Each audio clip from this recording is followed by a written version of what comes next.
Hola, hoy hablamos con Alfonso Ureña, un experto en inteligencia artificial y lenguaje.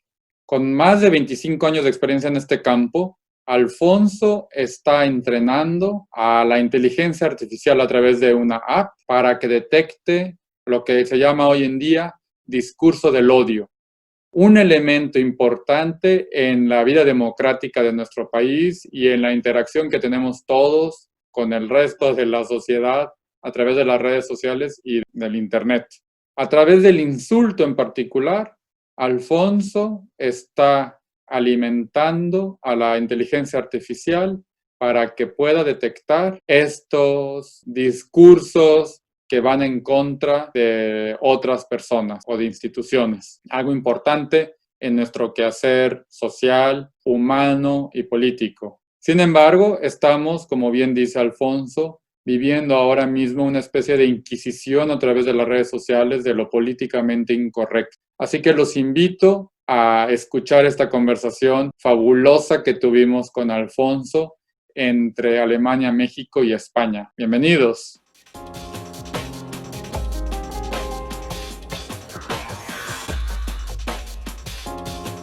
Bienvenidos a un episodio más de Digitalízate, este espacio donde contamos historias fascinantes de tecnología, creatividad e innovación. En este episodio es un gusto contar con la presencia de Alfonso Ureña, que nos acompaña desde Jaén, al sur de España. Bienvenido, Alfonso. Muchas gracias a vosotros por esta invitación. Alfonso es experto en temas de inteligencia artificial y hoy hablaremos de temas súper interesantes de procesamiento del lenguaje natural, semantic web y algunos otros temas que trataremos de que sea muy amena la charla, pero creo que son cosas con las que estamos conviviendo día a día. Muy bien. Y también, como siempre, nos acompaña Enrique G. de la G desde Berlín. Hola. Alfonso, a todos nuestros invitadores preguntamos, si tuvieras la oportunidad de cenar un asado y tomarte una cerveza con alguien que haya vivido en cualquier época de la historia, ¿a quién invitarías y por qué? Pues quizá, bueno, tendría muchas personas, ¿no? Yo creo que hay muchas personas que han cambiado la historia, pero quizá haya partido entre lo nuevo y lo antiguo, que no tenga que ver nada con la tecnología, una figura que siempre me ha apasionado desde el humano, que es Jesús de Nazaret, ¿no? Y nunca mejor dicho, si tuviera que cenar, pues sí me hubiera gustado cenar. La última cena, Claro. digamos. Muy bien, pues empezamos. Alfonso, mucho gusto y muchas gracias por estar con nosotros. Quería empezar preguntándote cómo funciona el procesamiento del lenguaje natural. Es esa rama de la inteligencia artificial en la que tú trabajas, en la que eres un experto, tienes más de 25 años trabajando en esta área. A pesar de que es un área relativamente nueva, según nos decías en una conversación anterior. Cuéntanos un poco qué es y cómo funciona el procesamiento del lenguaje natural, por favor. Bueno, el procesamiento del lenguaje natural es una disciplina, una rama dentro de la inteligencia artificial que, bueno, pues surge desde el mismo momento en que aparecen las primeras computadoras, ¿no? Es decir, surge desde el primer momento que aparece la necesidad de realizar un traductor automático, ¿no? Que básicamente eran diccionarios, ¿no? Sobre todo influenciado por todo el tema de la Guerra Fría, por hacer un traductor entre el inglés y el ruso, ¿no? Con el objetivo de hacerlo de manera automática, ¿no? Pero claro, la tecnología pues, era la que había en aquel momento, pero ya se empieza a crear ese caldo de cultivo que es el procesamiento del lenguaje natural, pues de intentar aplicar técnicas pues para tratar y procesar el lenguaje humano. Básicamente el procesamiento del lenguaje natural lo podemos sintetizar en comprensión del lenguaje, dos palabras, y generación del lenguaje.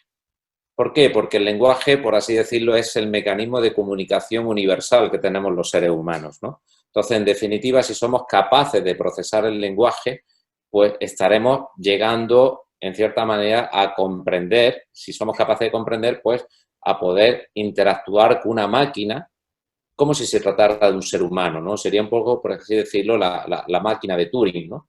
Pero realmente estamos lejos de esa situación, ¿no? De hablar con una máquina como si estuviésemos hablando con un humano, ¿no? O de tratarla, ¿no?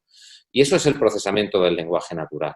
En definitiva, son tecnologías que están detrás, como comentaba anteriormente, pues de asistentes virtuales muy conocidos, que ahora ha habido una explosión grande, ¿no? Como Alexa, como Google Assistant, como Siri.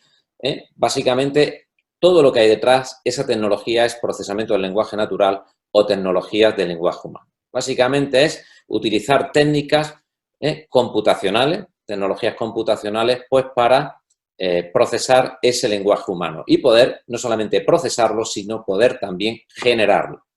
Ese es el objetivo principal.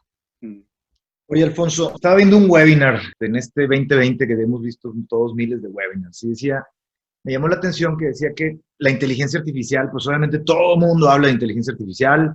Decía, oye, no mucha gente entiende qué es la inteligencia artificial, pero todo el mundo habla de la inteligencia artificial y en empresas están viendo soluciones, aplicaciones y demás.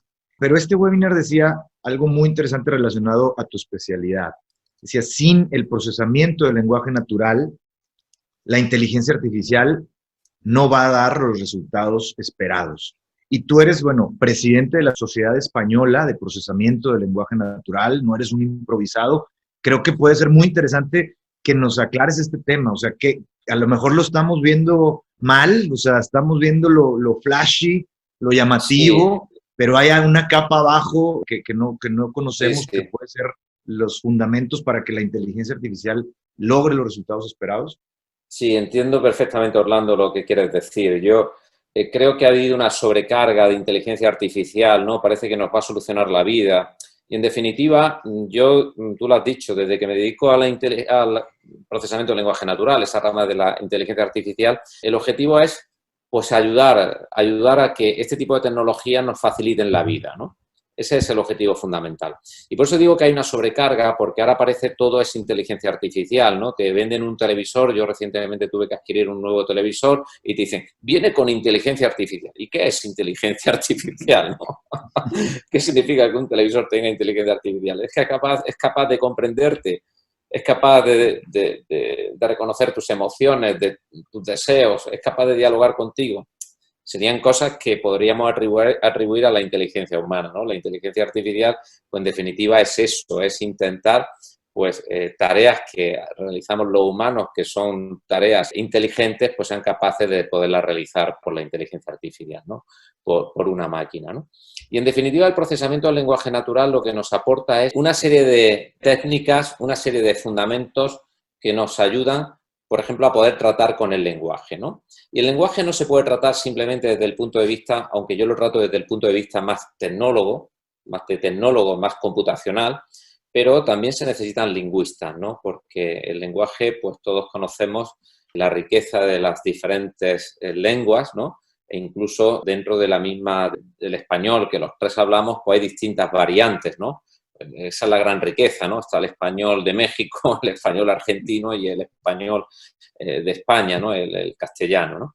Y en definitiva, pues necesitamos utilizar, pues, técnicas que son comunes. Se habla mucho de inteligencia artificial, del aprendizaje automático, ¿no? Son palabras que actualmente se nos llena un poco la boca. Esto funciona con aprendizaje automático. Pero ¿cómo podemos utilizar aprendizaje automático para solventar diversas tareas? Sí tengo que decir que el reto fundamental del procesamiento del lenguaje natural es, como decía, pues la comunicación, pero estamos muy lejos, ¿no?, de alcanzar, y a lo mejor yo estoy convencido que no vamos a llegar al top, a la inteligencia humana, ¿no?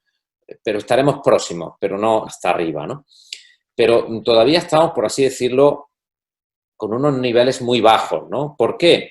Porque sí tenemos tecnología, tenemos algoritmos, tenemos herramientas, pero todavía está muy incipiente, ¿eh? Por eso quiero decir que la inteligencia artificial nos está ayudando, nos está facilitando la vida en muchas tareas, pero en el ámbito del procesamiento del lenguaje natural podemos hablar de tareas específicas, de aplicaciones. Pero podemos poner un ejemplo. Hace unos años, los traductores automáticos, iniciaba yo comentando un poco lo de la maquinita para traducir palabras, pues estaban en pañales. Hoy día pues hacen traducciones medianamente satisfactorias, entre comillas, ¿no? Pero pensé hace 10 años. O sea, han evolucionado muchísimo, ¿no? Y estoy convencido que gracias al aprendizaje automático, sobre todo de la ingente información que hay y de recursos lingüísticos paralelos que hay a través de Internet, pues nos van a permitir pues tener, por así decirlo, traducciones pues mucho más eficientes. Aunque a lo mejor no nos sirvan para tener un traductor en línea automático como sería un intérprete, pero nos pueden ayudar a facilitarnos la tarea, ¿no? Todos recurrimos a Google o al traductor de Microsoft, el Bing, que funcionan muy bien, ¿no? Y en cierta manera pues nos solventan ese tipo de tareas. Tú, Alfonso, tienes una carrera muy amplia, como decíamos, y ahora mismo estás concentrado sobre todo en el insulto, ¿no? Y estás enseñándole a la inteligencia artificial a través de una app que se llama FieroBot, lo que es el insulto y distintos insultos, y has hecho una especie de crowdfunding de insultos a nivel Hispanoamérica. Quizá debamos empezar hablando sobre qué es un insulto, porque tiene distintos niveles, ¿no? Sí, vamos a ver. Bien decías, ¿no? Estamos trabajando ahora en temas de insultos, pero no concretamente en temas de insultos, ¿no? Nosotros dentro del grupo de investigación abordamos muchas líneas. Tenemos una línea en el ámbito médico, en el ámbito biomédico, que estamos trabajando y, de hecho, cómo el procesamiento del lenguaje natural puede ayudar también en la detección de la COVID, que de hecho hemos publicado ahora un artículo muy relevante en ese ámbito, pero donde nos vamos a centrar más en el tema este que podríamos denominar como discurso del odio, discurso ofensivo, ¿no? Que, como bien sabéis, pues en las redes sociales pues también hay mucho lenguaje de este tipo, ¿no? De palabras quizás que podríamos denominar malsonantes. De cierta manera, el insulto, tal y como lo define la Real Academia de la Lengua, pues dice ofender a alguien provocándolo, irritándolo con palabras, ¿no? Eso sería un insulto, ¿no? Son palabras, en cierta manera, como yo decía, malsonantes, que nos irritan y, en fin, que en cierta manera pues pueden vejar a las personas. Eso es lo que sería un insulto. Pues bien, en relación con Fiero, bueno, Fiero no es más que ha tenido mucha difusión, tengo que decirlo, no es lo mejor que hemos hecho en cuanto a... pero sí forma parte de un proyecto, no es más que una herramienta, yo quiero que se entienda como una herramienta, es un vehículo que nos ayuda dentro de lo que es el proyecto que tenemos, denominado Living Lang, que es un proyecto que coordino yo desde la Universidad de Jaén y participa también otro grupo muy potente de la Universidad de Alicante y que, bueno, es un proyecto financiado por el Plan Estatal de Investigación Español y está financiado pues por prácticamente 300.000 euros, ¿no? Un proyecto muy ambicioso, ¿no? En el ámbito del procesamiento del lenguaje natural. Bueno, y esto de Fiero no es más que un bot para recopilar insultos. ¿Por qué necesitamos recopilar insultos? Bueno, cuando me preguntabais un poco cómo funciona el procesamiento del lenguaje natural, básicamente funciona el aprendizaje automático porque tenemos que darle ejemplos. Y esos ejemplos son, en definitiva, uno de los elementos fundamentales en procesamiento del lenguaje natural, lo que denominamos recursos lingüísticos. Recursos lingüísticos no son más que, por ejemplo, diccionarios, pueden ser también corpus de texto, es decir, ingentes cantidades de información que nos van a permitir, con esos ejemplos, entrenar un sistema que nos permita aprender de esos ejemplos. Entonces, en definitiva, pues lo que queremos es que, claro, la mayor parte de los sistemas tenemos que construir ad hoc pues los recursos lingüísticos para echarlos a funcionar, a correr, ¿no? Y en cierta manera, pues estamos trabajando en lenguaje ofensivo y se nos ocurrió, puesto que no hay muchos recursos donde podamos ver expresiones acerca de insultos, porque bueno, hay diccionarios específicos a lo mejor donde podríamos recopilar insultos, pero actualmente, como bien sabemos, la lengua es viva, ¿eh? La lengua es viva, ¿no? Y evoluciona, ¿no? Y básicamente a lo mejor los insultos se van conservando, ¿no? Los antiguos insultos, pero se van creando nuevos vocablos, nuevas palabras, que incluso importamos también, o hay neologismos, ¿no? O importamos palabras también del inglés o de otras lenguas, ¿no? Entonces, oye, se nos ocurrió... Qué complicado ese tema, ahorita que lo decías. Por ejemplo, en México, madre puede ser con madre, de poca madre, que es bueno, o de la madre, que es malo, o otras, ¿no? Entonces, estaba imaginando, tratando de ver cómo eso se va a dar, que en verdad se dé esa inteligencia, que esto es un insulto, incluso un comentario de odio, muy en boga en tema electoral y cosas así, O es un slang, ¿no? Oye, quisiera hacerte una pregunta. Ahorita que hablas de los asistentes virtuales, y a lo mejor luego regresamos a los comentarios de odio, que creo que también tiene Sí. mucho que cortar. ¿Qué tan lejos estamos de que en verdad con este procesamiento de lenguaje natural el asistente virtual me resuelva la gran mayoría de cosas, ¿no? Porque hoy el trabajo es, tú procesas cosas, pides información, llegas a una conclusión, la presentas y la metes a algún sistema y demás, ¿no? Pero ¿qué tan lejos estás a decir, oye Google, oye Siri, oye Alexa, sácame las ventas del último trimestre, mándaselas al board mañana a las 9 de la mañana, porque la junta es a las 10, quiero que lo vean una hora antes, no lo mandes antes, no lo mandes después. Y de la información de las ventas del último trimestre, proponme el listado de clientes estratégicos a visitar en el Q1 del 2021. Y ya, en 20 segundos acabaste lo que hacías en todo un día de trabajo. ¿Qué tan lejos estamos de que ese reconocimiento de voz en verdad accione cosas en la tecnología y que a lo mejor pueda hacer un salto de productividad pues de 24 horas a 24 segundos, por decir algo, ¿no? Yo creo, en mi opinión, esto es una opinión personal, que estamos muy lejos de llegar a eso que tú propones, ¿no? Quizá, bueno, tenemos ya aparatitos como los Google Home, los Alexa, tenemos muchos aparatitos que le preguntamos por el tiempo, que nos ponga una emisora de radio, pero estamos lejos de poder realizar preguntas complejas, ¿no? Preguntas complejas y sobre todo que tomen acciones, ¿no? Muy lejos, ¿no? ¿Por qué? Porque realmente se necesita mucho conocimiento del mundo y sobre todo en esos recursos. Pero no olvidemos que básicamente todos estos aparatitos que han surgido, independientemente que es muy incipiente ahora mismo la tecnología en este aspecto, como digo, es la punta del iceberg, nos están escuchando continuamente. Y eso en definitiva se están generando recursos y maneras para poder abordar distintas cuestiones, ¿no?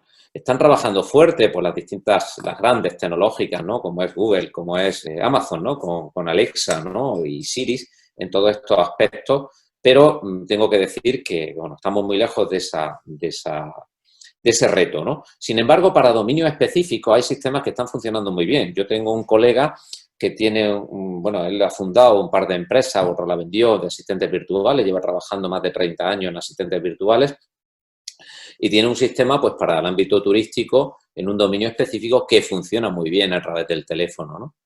Google también presentó un sistema, ¿no? Que era capaz de llamaba y pedía una pizza, ¿no? Y pedía, bueno, una cita con una peluquería, ¿no?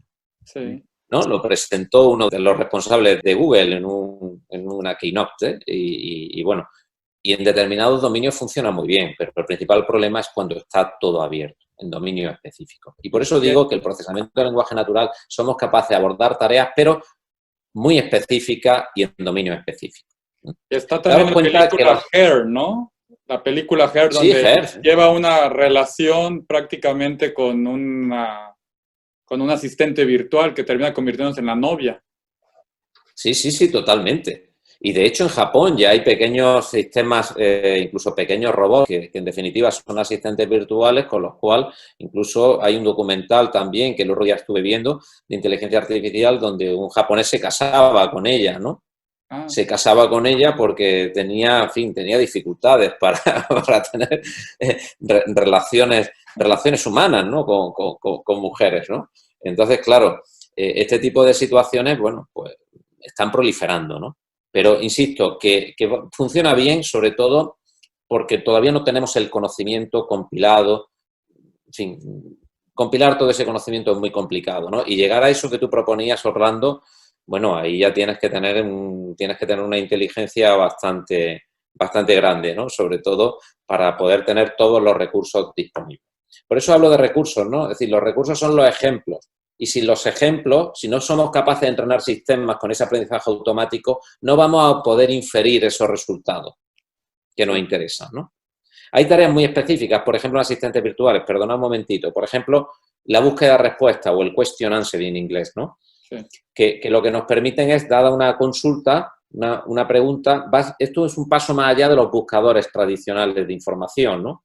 Como Google o como Bing, ¿no? de buscar información, que le ponemos una serie de palabras clave y nos da una serie de documentos donde hay información relativa a eso. El objetivo es que sea capaz, como le preguntamos a Google, qué tiempo va a hacer mañana en Berlín. Y ya Google esa consulta la tiene, una consulta pues simple, pues la tiene resuelta, ¿no? Las preguntas factuales normalmente están resueltas, ¿no? ¿Quién? ¿Cuándo? ¿Dónde? Pero ya las preguntas complejas, que era lo que tú me habías puesto de ejemplo, es tremendamente complicado. Y sobre todo también los tiempos de respuesta. Quería volver a esto del discurso del odio. Ahora mismo las redes sociales están muy enfocadas a controlar esto. Estábamos viendo hace unos días cómo salió expulsada de Google una de las directoras de este departamento, la iraní, y tengo la impresión de que en una primera instancia entra la inteligencia artificial, pero después hay un equipo de personas que están revisando si los posts van de acuerdo a las directrices o no de la red social en cuestión. ¿Cómo es esta revisión tras bambalinas? ¿Hace falta que siempre haya una denuncia o no? ¿O en qué momento pues desconozco exactamente cómo lo hace Facebook, ¿no? En todo este tipo en esta red social. Internamente lo desconozco, ¿no? Porque ya sabéis que en cierta manera son cajas negras, ¿no? De cómo realizan internamente. Pero creo que están apoyados con sistemas automáticos, semiautomáticos, pero en definitiva luego hay personas que toman decisiones. Porque realmente ahora mismo este tipo de sistemas son muy experimentales, sistemas que son capaces de detectar el discurso de odio. ¿Por qué? Porque muchos de ellos son muy pedestres, porque se basan prácticamente en intentar reconocer un elenco de palabras, ¿no?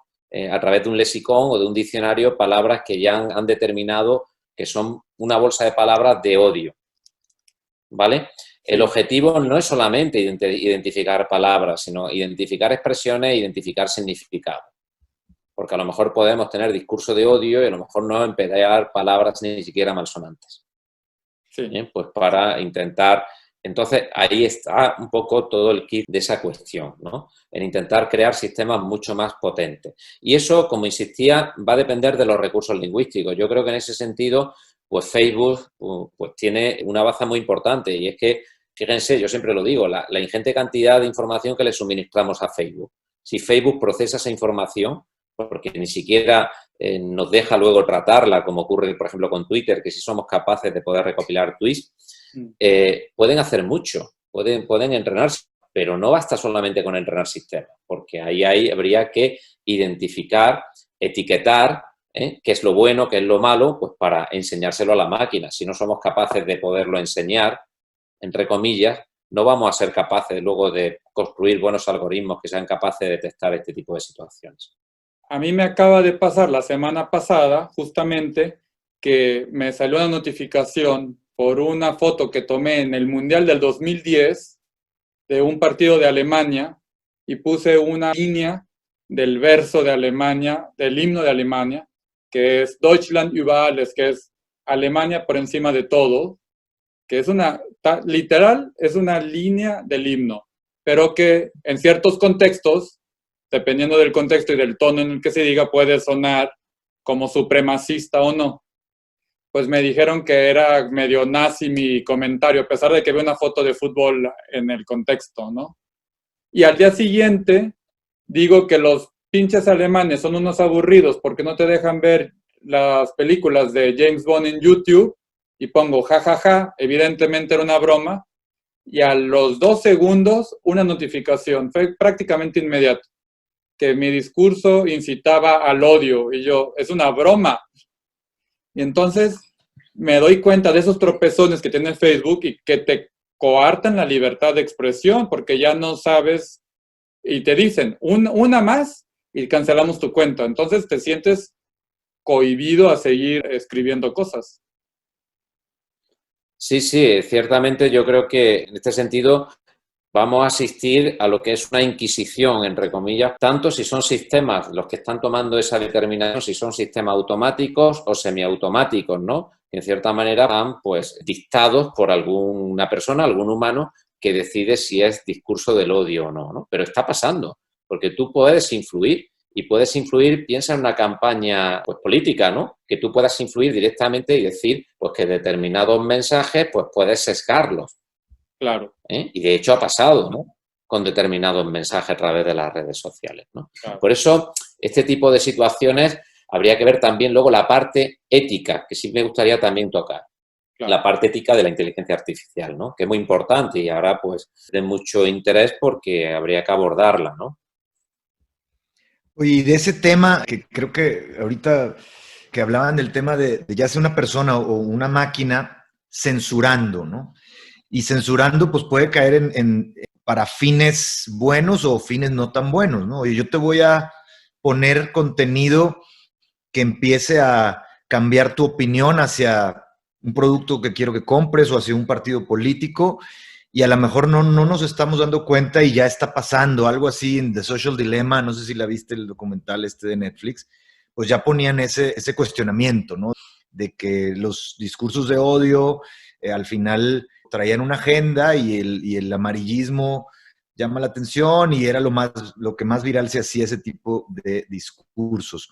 Entonces, hablando de la ética y el uso humano de la tecnología, hablábamos ahorita de que se puede censurar, de que incluso alguien podría traer una agenda y yo estar viendo en redes sociales lo que alguien quiere que vea y ahí empiezo a pensar de cierta forma o a inclinarme por un producto, por un partido político o algo así.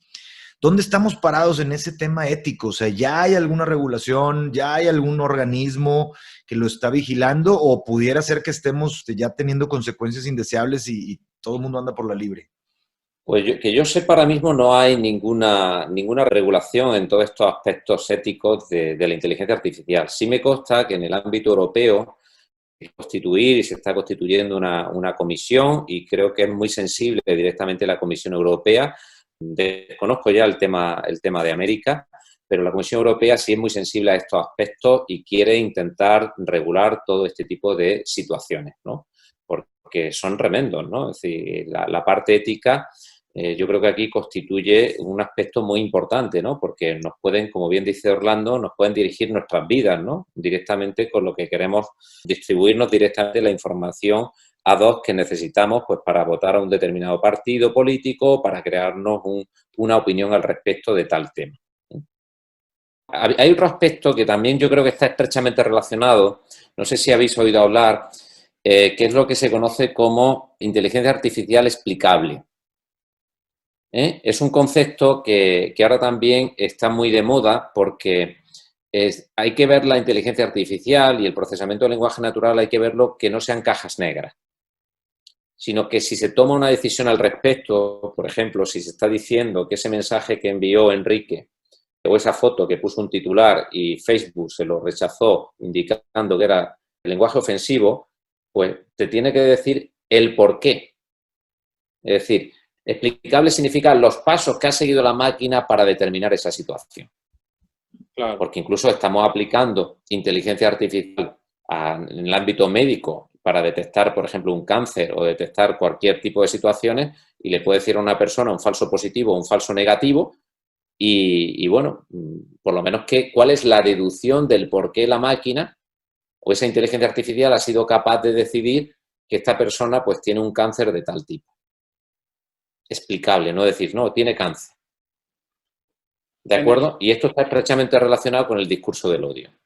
Claro. En el caso concreto mío, te mandan a una compañía independiente de Facebook que se encarga, es un board de ética supuestamente, que se encarga de revisar todas las quejas, pero les llegan tantas que te dicen que la cantidad de revisiones es mínima y que lo más probable es que no revisen la tuya. Y bueno, y uno ya no tiene paciencia en hacerlo, efectivamente, ¿no? para intentar reclamar. Claro. Pues ese es un ámbito estrechamente relacionado, el tema de la explicabilidad de las decisiones que tome, ¿no? Porque se ha dado el caso, por ejemplo, con el Watson de IBM, que seguramente conocéis, ¿no? El sistema Watson, efectivamente, para el ámbito médico, o hasta que no exista una explicabilidad, y ahí yo creo que los gobiernos tienen que poner el acento en ese aspecto, ¿no? Y la Comisión Europea igual, si queremos hacer que la inteligencia artificial tome decisiones, pero tenemos que ver por qué ha tomado una determinada decisión. No nos puede decir, este tipo es de tal manera, pero ¿cómo ha llegado a esa conclusión? Es como un médico cuando da un diagnóstico. Oye, Alfonso, y ya de tu opinión, ¿no? Porque eres apasionado del tema, experto en el tema. ¿Estamos corriendo riesgos que no estamos viendo los que tenemos hijos prestándole iPads que andan en YouTube o en algunas redes sociales? Ahora los juegos Roblox y Fortnite pues son redes sociales. Nosotros mismos estamos corriendo riesgos desde tu óptica. O sea, ¿qué le dices al que está viendo el episodio, que es un usuario como tú, como yo, como nosotros, que usamos nuestras redes sociales y pasamos mucho tiempo en los dispositivos? ¿Qué recomiendas? O sea, estamos en un riesgo que no estamos viendo y ¿qué consejos nos das? Bueno, yo en ese sentido, vamos a ver, las redes sociales, lo sabe todo el mundo, se alimentan de nosotros mismos, ¿no? Se alimentan de toda la información que le proporcionamos. Por eso son gratis, ¿no? Porque recopilan una ingente cantidad de información, ¿no? En forma de datos, en forma de imágenes, en forma de texto, en forma de vídeo, ¿eh? Y que nos definen plenamente. Hay un área que precisamente trabajan los colegas mexicanos, ¿no? Del INAOE, ¿no? De Puebla, ¿no? Que están en Tonanchincla, ¿no? Que trabajan en temas de, dentro del ámbito del procesamiento del lenguaje natural, la identificación de perfiles de usuario, ¿no? Y la autoría. Son capaces de determinar la autoría, ¿no? En base a lo que se escribe o a determinada información que hay. Pues podríamos tener perfiles de usuario rápidamente de las personas a través de lo que publican en las redes sociales. Podemos sacar un patrón de comportamiento, ¿no? Yo no soy psicólogo, quizás, ¿no? Pues para responder quizás esta pregunta, Orlando, con mayor precisión, pero las redes sociales, pues es un arma de doble filo en ese sentido, ¿no? Puesto que le estamos dando todo, ¿no? Sí. Entonces, en ese sentido, alguien puede decir, bueno, ¿qué pasa? Porque yo publique aquí. Bueno, ya saben que también muchas empresas utilizan las redes sociales de una manera manual, pues para intentar luego cuando contratan a la gente, pues es realmente un tipo que, en fin, pues por su comportamiento en las redes sociales lo pueden ver, ¿no? Y también por la definición política que mucha gente hace en las redes sociales, ¿no? ¿Qué nos dice la data? ¿Qué nos dice el procesamiento del lenguaje en las búsquedas que nos pudiera ayudar a predecir el siguiente año acerca de qué viene post pandemia, ahora con la vacuna y con todo lo que el coronavirus causó en este 2020? Sí, pues bueno, eso quizás, bueno, Google ha sido siempre capaz de detectar muchas pandemias, ¿no? Muchas pandemias ha sido capaz de detectarlas, ¿no? Por las búsquedas que se han ido haciendo y construyendo un mapa. Nosotros participamos una vez, hicimos un trabajo en un hackathon en el Mobile Congress de Barcelona, y quedamos los segundos, ¿no? Y fue un trabajo muy interesante porque era capaz de predecir, pues con 2 semanas antes, cualquier tipo de pandemia antes de que llegase a la Organización Mundial de la Salud y sobre todo a los responsables médicos de las distintas naciones, sobre todo al recuperar información pues, de distintos sitios, ¿no? Por eso el procesamiento del lenguaje natural es muy importante, ¿no? En ese ámbito, ¿no? Y también con respecto al coronavirus, quizás en la detección siempre se ha utilizado los análisis de imágenes, análisis digital de imágenes, que ahora se emplean muchas técnicas de inteligencia artificial pues, para detectar, pero se ha visto también que ese tipo de imágenes, bien por los radiólogos que hacen informes dictados de lo que están viendo, pues son capaces de incorporar mucha información que si se analiza, hemos sido capaces de ayudar sobre todo a la detección de coronavirus en personas que no lo tenían. Y eso lo hemos hecho con un hospital privado. Wow. Lo hemos hecho con un hospital privado, con un entrenamiento, y ha funcionado muy bien, ¿eh? Y de hecho, pues, bueno, se ha publicado en una revista de bastante impacto que si queréis en otro momento, pues podríamos tener ocasión de comentar, ¿no? Wow. Genial. Así que los buscadores pueden prever la extensión de una pandemia, lo cual detona de alguna manera esa teoría del complot de que Bill Gates, que es el responsable de Bing, haya enviado el virus al mundo, ¿no? Eso sí, porque en cierta manera también mucha gente realiza búsquedas. Y en cierta manera se puede establecer un mapa de calor, pues de las zonas quizás más con respecto a las búsquedas que hace la gente en Internet, ¿no? Y eso, pues, suele funcionar bastante bien, ¿no? Y hay otro tema ya para terminar que sería, que yo creo que es muy importante, ¿no? Y está estrechamente relacionado con lo que habéis dicho, ¿no? Otra palabra clave que querría comentar, el sesgo.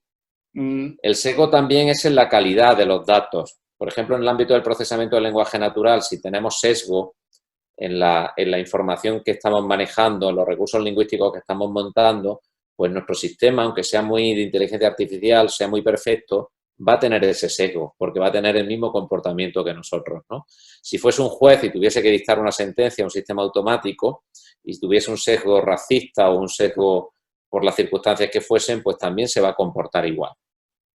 Claro. Alfonso, quería preguntarte si tienes algún libro o algún documental que hayas visto recientemente que te haya parecido notable. Mencionaste este documental japonés, no sé si recuerdas el título o des alguna pista donde se puede encontrar.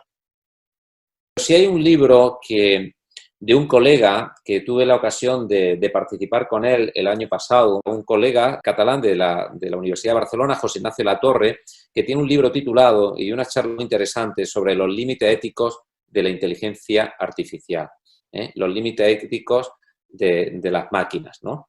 Básicamente, ¿no? Y puede ser muy interesante y aborda desde un punto de vista humano, social, todos estos peligros que nos vemos quizás abocados. Pues creo que un tema que hay mucho que aprender, de una charla muy rica que abre los ojos de cosas que a lo mejor habíamos escuchado pero no conocemos al detalle y de cosas que a lo mejor no sabemos que no sabemos, ¿no? Entonces, pues muchas gracias, Alfonso, por esta charla. Encantados de platicar contigo y ojalá en un mediano plazo volvamos a platicar porque esto se está moviendo muy rápido. Pues gracias a vosotros por esta charla que ha sido bastante productiva y cuando queráis quedo a vuestra disposición para lo que necesitéis. ¿Vale? Muchísimas gracias, Alfonso. Un saludo hasta Andalucía. Estupendo. Bueno, pues ya cuando vengas por aquí el año que viene, ¿no? Ya pasaremos a saludarte. Pues claro que sí, claro que sí. Encantado. Estupendo. Pues nada, que vaya bien. Venga, Enrique. Hasta luego, Orlando. Adiós. Adiós.